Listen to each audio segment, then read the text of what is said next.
I might read an amazing novel by a writer from Angola, and I might think, Caroline would love this. I'd love her to be able to read this. But unless your Portuguese is at kind of reading novels level, you're going to need someone to write it again in a way that you can read it. And I do think a lot of translators are driven by that sort of proselytizing thing, not just generally for translation and for internationalism and pluralism, but for individual writers. I'm excited that you will get to read an Angolan writer whom I've translated, whom I think you will love, but absent sending you off to learn Portuguese, I'll write it again for you.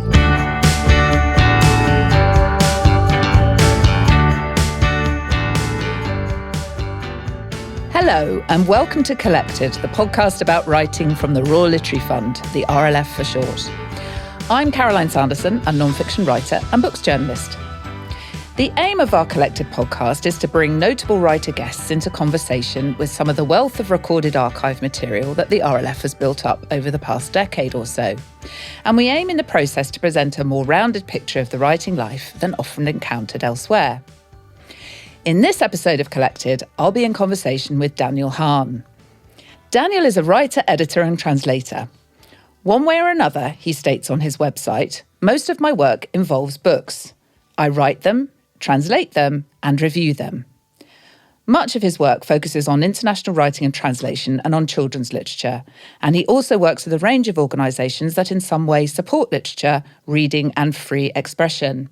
His most recent book is If This Be Magic, The Unlikely Art of Shakespeare in Translation, which takes an enthralling deep dive into the intricacies of translating Shakespeare into different world languages, looking at, for example, why Hamlet might be even longer in Japanese, and whether Shakespeare's jokes are actually funny in French. Daniel, welcome to Collected. So most writers tend to have several projects on the go at once, but I'm guessing from your CV that this is even more true for you. Thank you. Very pleased to be on the podcast. It is true for me for a number of reasons. One is that I like doing lots of different things, like you, like lots of us who work in books. I have lots of things I enjoy doing. But also because since I work as a translator, what that means is not producing one book a year. It means producing 5 books a year, or one book every 2 or 3 years, if you might be as a novelist, say. I often have things that are at different stages. My Shakespeare book, which you just mentioned, which is brand new, but I also am starting to translate something, and I also am finishing to translate something, and I also have the things that I translated 6 months ago that are popping up. They kind of reappear like zombies in the inbox for proofs and copy edits and whatever. So there are always lots of different things on the go, which is confusing but quite fun. And I imagine that all different aspects of your work inform each other as well and kind of interweave. It's a sort of ecosystem, I imagine. Yes, totally. And the Shakespeare book is quite a nice example of that, because it was sort of an excuse to write about a thing that I'm interested in, but writing about it from a perspective that I've gained having been a translator for 20-odd years. So it's not an example of me translating, but it is sort of me still being a translator. So the work that I've done doing translation myself and interviewing translators and working and teaching translation has informed the way that I've also thought about writing about Shakespeare. For the purposes of this interview, we'll focus primarily on your work as a literary translator, but that's not at all to separate that role from your writer self. So to introduce the subject of how one comes to be a literary translator, let's listen to Ros Schwartz talking about how it happened to her. Translation is my homeland. I've done it all my life. At first unconsciously and later consciously.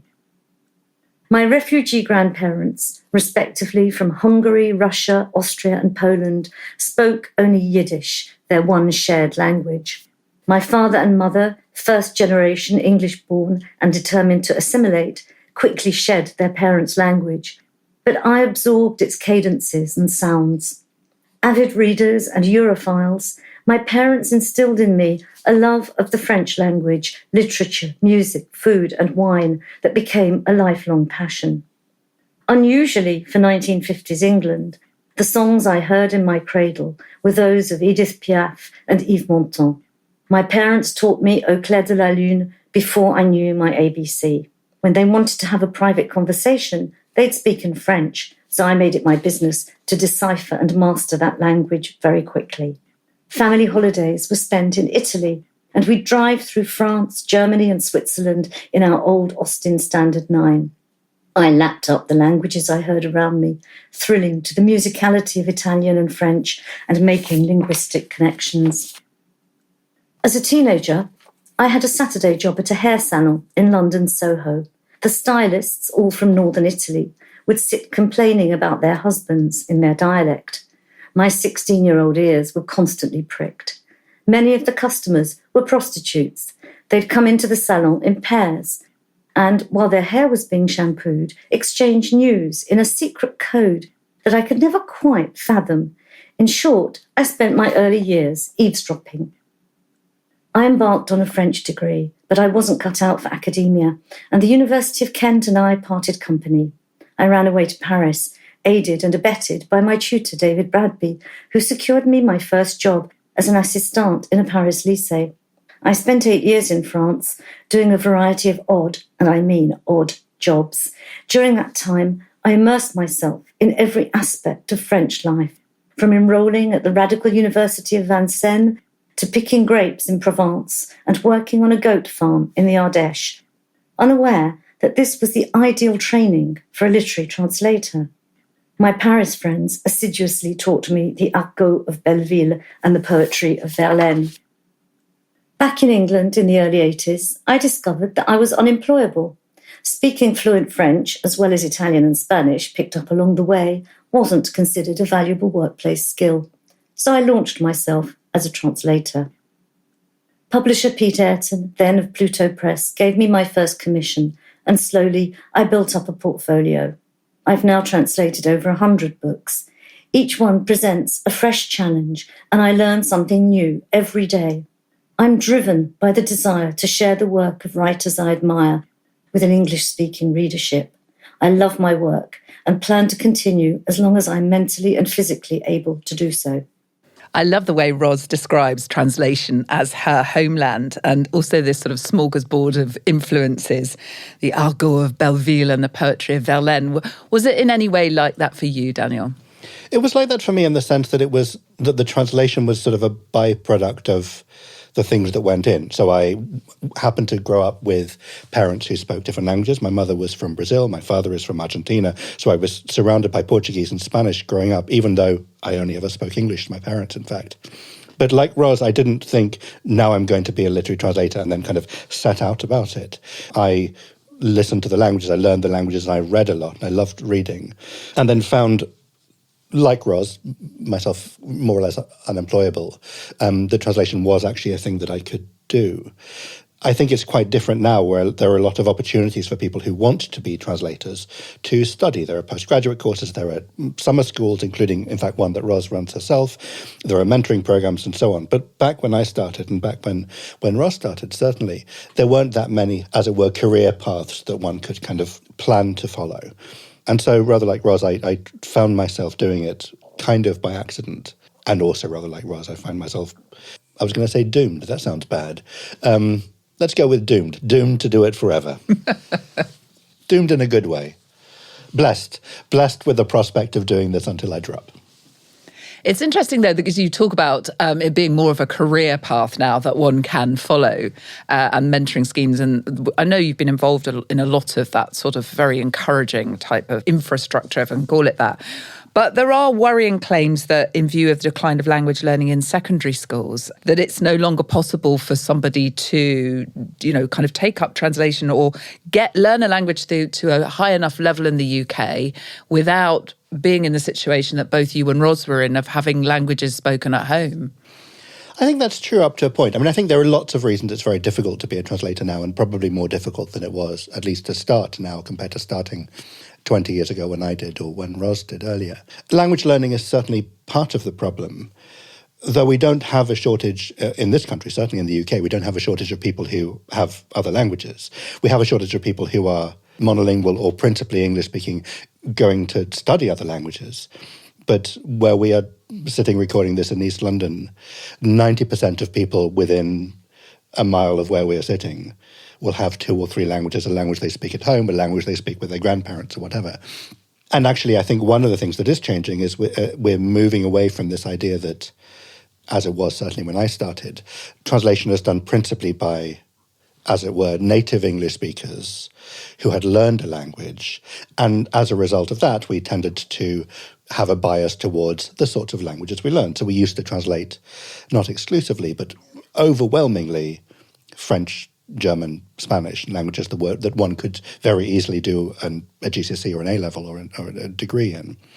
And one of the things that shifted over the last few years is that because we do actually have vast numbers of heritage language speakers and a much wider range of languages in this country, but across the English-speaking world, that is, I think, changing the profile of people who are doing translation to a substantial extent and in very good ways.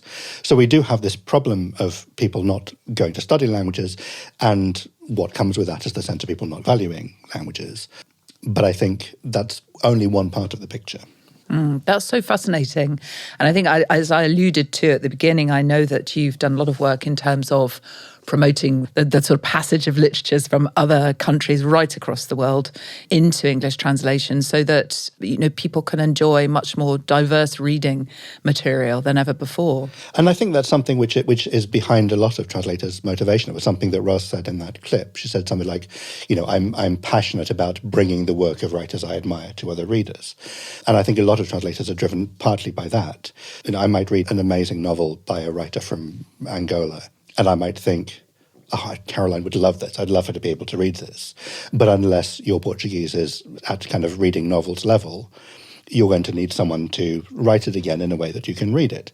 And I do think a lot of translators are driven by that sort of proselytizing thing, not just generally for translation and for internationalism and pluralism, but for individual writers. I'm excited that you will get to read an Angolan writer whom I've translated, whom I think you will love, but absent sending you off to learn Portuguese, I'll write it again for you.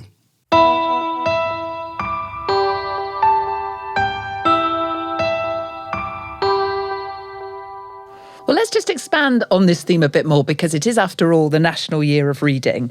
And reading your book, If This Be Magic, really re-emphasised for me the absolutely vital role that literary translators play in spreading access to the works of great literature to readers across the globe, not just here in the UK, whether that be Shakespeare, as your book looks at, or Jane Austen, or the works of Franz Kafka, who I believe would still be languishing in obscurity if it wasn't for very determined translators translating his work from the German. So let's hear from playwright and theatre director John Retallack on his desire to rewrite The Fall, La Chute, by Albert Camus. The classic book that I would like to rewrite is The Fall by Albert Camus. The book is famous for exposing the fake concern that we often show to other human beings. The anti-hero of the book is Jean-Baptiste Clémence, a highly successful barrister who has a powerful reputation for winning cases or damages on behalf of widows and orphans. He loves nothing more than to help a blind man cross the street, and then he tips his hat to him. He begins to realize how self-aggrandizing his actions are. One night, walking home alone in Paris, very late, he sees a young woman throw herself into the Seine. There is no one about, and he does nothing to save her from drowning. He rationalizes this action to himself, but in fact he remains haunted by his failure to act. The last words of the novel are, "Young woman, throw yourself in the water again, so that I might once more have the opportunity to save us both." Brrr, the water's so cold. No, don't worry. It's too late now. It will always be too late. Thank goodness. The book is written by a lapsed Catholic, and it obsesses over religion and Jean-Baptiste's own loss of faith. In fact, this novella, it is less than 100 pages, becomes increasingly dense and hard to follow for someone who, like most modern liberals, has no faith at all. Jean-Baptiste has taken himself to somewhere he considers hell, the water city of Amsterdam with its concentric circles, the entire city below sea level. It is a loss of faith that I recognize and find so resonant today.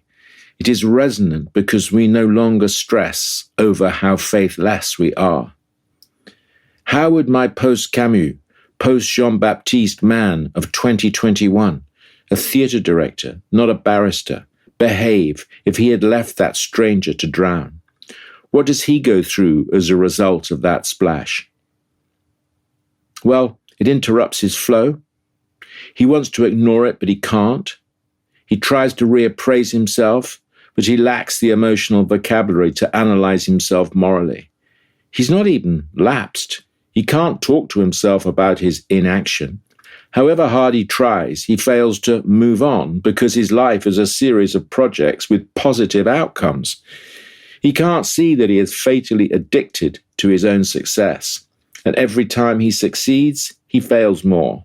His very success in his career is his failure as a human being. Having written for young people for most of my writing career, I wanted to write as I am, to create a man who has seen and done the sorts of things I've done and seen, and then collapses entirely as a human being. The key thing he will try to understand is that it is insufficient to grasp, say, Bach's and John Passion, or Van Eyck's mystic Lamb of God from only an aesthetic viewpoint. He must at least grasp the faith that inspired these works, even if he is unable to share it. That brings back memories. I studied that book for A-level, and it is a strange, strange work. John doesn't name the translator of the text he read, but as you brilliantly point out in your Shakespeare book, a translation is a sort of word transplant. So none of the actual words that we read are those of Camus in an English translation, and yet they're absolutely those of Camus at the same time. And the task of translators, you say, is to change absolutely nothing about a piece of writing, except, of course, all the words, which I just think is just that's just a great way of thinking about it. Are you ever tempted to rewrite the books you're working on and improve on what's there? I mean, not in the case of Shakespeare, presumably. I mean, I don't think I'm often tempted to improve on things, but certainly I am changing everything all the time. I am rewriting things all the time. Because even though that kind of ideal goal, which is changing nothing, makes sense sort of in the abstract, of course it will be different because all the words are different, because the sound of the words, because languages operate differently, but also because I am a particular reader and a particular writer. What I think is really interesting about what John was just saying in that clip was you get a sense from that of the pleasure that he gets from, inhabiting this book that is someone else's. But also he talks about, I wanted to write as I am. He's aware of what he is bringing, the way in which a rewriting by him would produce a different thing to a rewriting by somebody else. Even if it is still Camus, even if it is still this book, it will be mediated by, filtered by, as he says, the things that I have lived through, his experiences and his language. And so while I don't think my aim is ever to take a novel and go, well, I could fix this, I could make this a little bit better, because I'm privileged mostly to translate really wonderful books, and so I wouldn't usually presume to do that. But at the same time, of course, everything is going to be different. It will emphasize the things that I happen to notice. It will use words that I happen to like. It will be shaped by this particular individual consciousness that I happen to have and my tastes as well. Such an intriguing art. And I mean, given what a feat it is, I think we absolutely should be naming our translators and crediting them. Are you a professional writer struggling with financial difficulties? The Royal Literary Fund is here to support you. At the RLF, we believe that every writer deserves a chance to thrive, no matter what life throws your way. We offer a variety of hardship grants tailored to help professional writers in need, whether it's short-term relief or ongoing support. Perhaps you're dealing with an unexpected expense, a drop in income, or facing challenges that make writing difficult, such as illness, disability, or now relying on your pension. If you're eligible, our grants team will walk you through our discreet and confidential application process, ensuring you receive the support you need. Visit rlf.org.uk to check your eligibility and inquire today. The Royal Literary Fund. We believe writers matter because writing matters. Drawing attention to the human and creative art of translation, by at very least crediting human translators in this age of generative AI in particular, feels more important than ever. So the Society of Authors has launched its Human Authored campaign to help certify works written by humans in a market that's being increasingly flooded by AI-generated books. Do we need a parallel human translated scheme?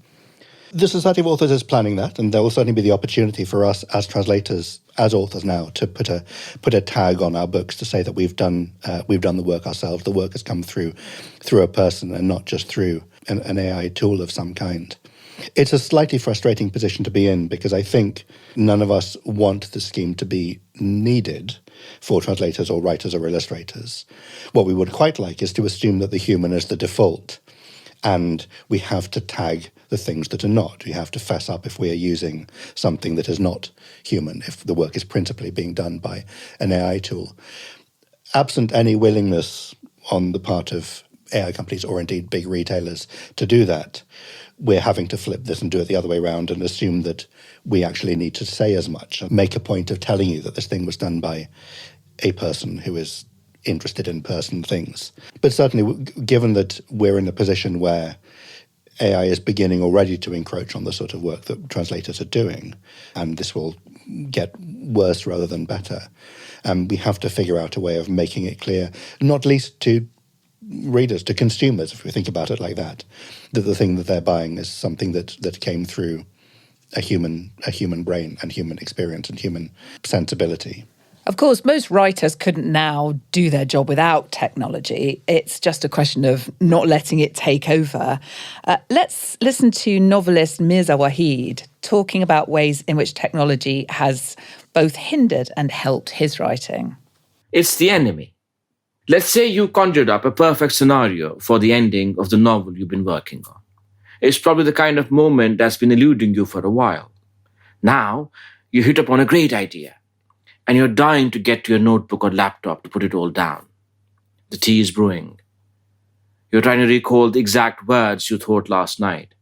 But just then, a quick glimpse of the news app or your partner's casual remark tells you a celebrity or attention shark, let's call them Morgan, has said something tremendously outrageous on TV or Twitter. Or more seriously, something quite terrible has happened in some part of the world. Maybe not earth-shaking, but something upsetting, concerning. For a fraction, your brain tells you to not check, to not log on. And if you listen, it's entirely possible you will lose nothing, because most likely you're still in the zone. But you succumb and get online. And the next thing you know is that your mind is full of strangers' voices, screaming headlines, protesting Twitter storms, a world full of buzzing pixel wars. Perhaps creative catastrophe has not struck yet, but you certainly lost the thread of the fantastic idea you had hit upon at night. You were onto something, weren't you? And are now struggling to hold it all together. The internet took you away from the breathtaking scene you're about to put into words. You allowed the internet to hijack you. I once found the image of a t-shirt on the internet that read, being a good writer is 5% talent and 95% not being distracted by the internet. It stayed with me. That is not to suggest that technology cannot be a friend to the solitary writer, who hasn't done a bit or a lot of their research online, downloaded PDFs of obscure papers or stories, or indeed written about online lives because it's all a part of our life. How can we not have characters whose hands are at least sometimes attached to a smartphone? There's always someone who's texting or posting words and photos online. You can't always go to places that you're writing about, so the next best thing is going there via Google Earth and images. You shoot an urgent email to someone on the other side of the planet, and chances are they'll answer your query the next day or next week, if you're nice, that is. All these are a part of our world, essential to our writing lives. Technology is a friend. Technology can be a friend. It's the other side, the all-consuming cycles of news and views that can, and in the case of this writer, have thwarted the process, interrupted the flow, and sometimes ruined a perfectly normal writing day. Technology enables, it helps, but only if that pretty glass and plastic thing in your hand doesn't control how you spend your day. That's the truth. What's your take, Daniel? Are you 5% writing and 95% internet? I just suddenly remembered that a translator once told me that they have on occasion used AI to break translators' block. It's interesting. I was about to say that translator's block isn't really a thing, but clearly I've been missing out. I mean, what's interesting to me about what Mirza was saying was, on the one hand, yes, technology can be a very useful tool. I use it all the time, and for things like research, it's great. But what he's describing is also that sort of distraction thing, which of course I am susceptible to, like everybody is. But I think it's slightly different if you're translating to if you're writing, because if you imagine it like this, I never have a blank page when I'm translating. Or rather, I have a blank page, but I have someone telling me sort of, at least I have a guide rail. I have someone telling me sort of what has to go into it. And so I might be distracted and, lose the voice and take a little bit of time to get back into a voice. But I don't often have that thing that Ms. is describing of like, I had this amazing idea and a person on business from Porlock comes in and that was it and I've lost it. Usually there is something there because I've got this Brazilian novel or this Guatemalan novel or whatever it is. It's still there when I come back off social media, and it kind of guides my next steps. And so I am as susceptible to distraction by, doom scrolling things as anyone else. But I do find, at least for me, it's easier to get straight back into whatever I was doing because there is always sort of something there. It feels like there is always some kind of guidance. And it does sometimes, at certain stages of the process, require a little bit of kind of tuning back into a voice. And because I do have to think about what this narrator sounds like and the rhythm of the sentence and the register and all those sorts of things. But I don't often have to remember this idea for a brilliant scene that I came up with last night and if only I'd written it down. Or if only I'd, got all the bits of Kublai Khan down before this guy showed up at my door. I suppose you have got more prompts than most writers staring at a blank screen, I guess. How did that play out with the Shakespeare book, which is your original work? With the Shakespeare book, I suppose it probably happened more in the sense that I did need to construct something from something more like, there was more like a blank page, certainly. But it was also something for which I was taking so many notes for such a long time that even though I am sure I had lots of good ideas that never went in, or I like to tell myself I have, amazing moments of genius that were, alas, lost to posterity because of social media. The reality was there was so much stuff that I'd been jotting down over a couple of years that I had far more material than I could use. I mean, this is a terrible thing to say, but I have about 300, 250 pages of notes that I didn't even look at when I was writing the book. And probably, there was no shortage of material to put in.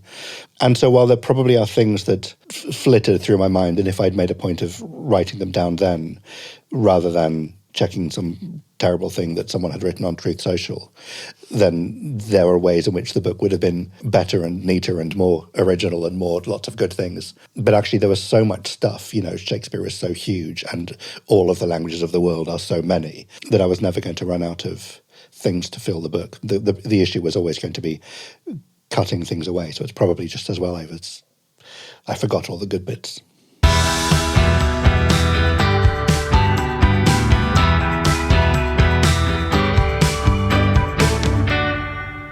I began this interview by introducing you as a writer as well as a translator, and so we've talked about your book there. But it strikes me that perhaps all writers are sort of translators in a way, because we're kind of code crackers, we're puzzle solvers. We're trying all the time to find the right words to translate the thoughts in our head, the creations of our brains into little black marks on a page, which are somehow going to convey what we want to say. So, I don't know, maybe translators are the ultimate writers and we could all learn from their processes. I think there's definitely something in that. I think every writer, as you say, is figuring out a way of conveying a thing that is probably not originally in language.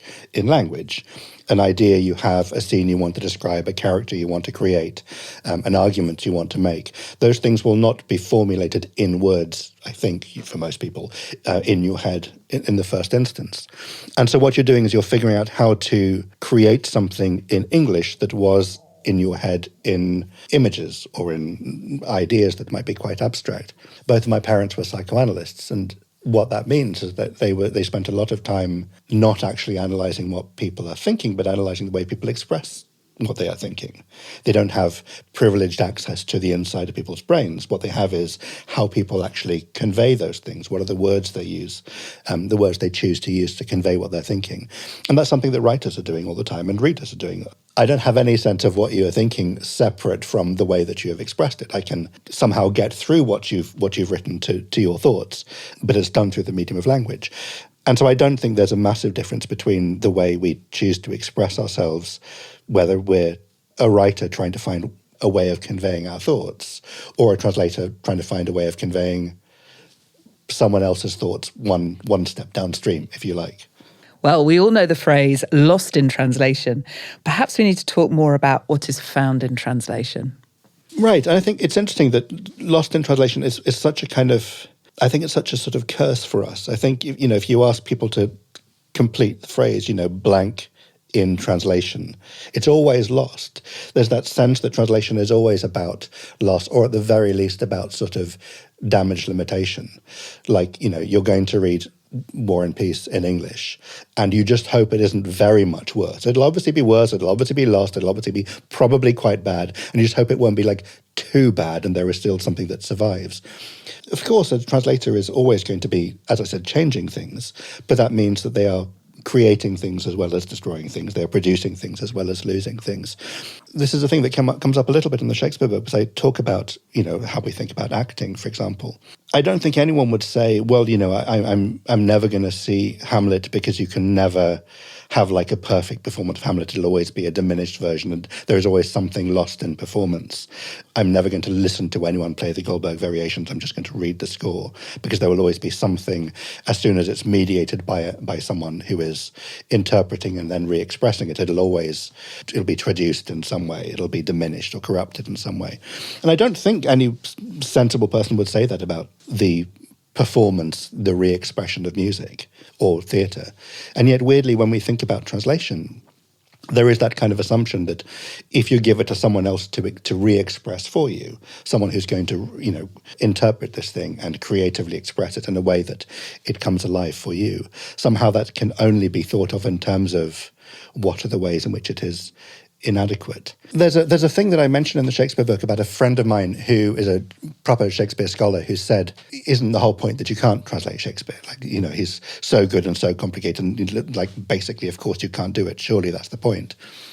And I keep thinking that there is some merit in that argument, in the sense that every translator is going to be doing something partial and individual, and they're going to find one reading of a work, a speech, a line, which will then be limited by their own abilities in their own language. And therefore, yes, one can make the case that you should never translate Shakespeare, but then you have to make the case that you should never perform him either. Because it's the same argument as you will never get an actor, however great, doing the to be or not to be speech that contains all of the possibilities of the speech and all the ambiguities of the speech, because you have to choose. You can't do all things simultaneously. I don't think anyone says, seriously, nowadays, every performed Hamlet is going to be an individual one, and therefore we should have none of them. And so I think we could argue that translation should not be inflicted on Shakespeare because it is personal, partial, and reductive. But then we have to stop doing the plays as well. And I think, knowing the work of amazing translators whom I'm lucky to know, the things that they are making rather than the things that they are losing are astonishing. The gifts that we get from being able to read. I'm sitting with my little notebook here, which is a Moomin notebook, and I loved the Moomins growing up, and I don't read Swedish. And I don't in any way think I wish they hadn't bothered to translate it, because it can only be bad, or it can only be less, or it can only be a waste of time. There was a woman called Elizabeth Porch, I think, who translated the first ones, and I don't think thinking about the ways in which that is inferior to Tove Jansson makes sense. I think of it in terms of we have nothing, or we have this amazing thing made by Elizabeth Porch. I am 100% with you on the Moomins. The idea that my childhood would have not had the Moomins in it is just unthinkable. Appalling, isn't it? I know, appalling. And there, is what a brilliant way to summarise the debt that we owe to translators. Daniel, I've found so much that's illuminating in our conversation. Thank you so much for joining us on Collected. Thank you. It's lovely talking to you.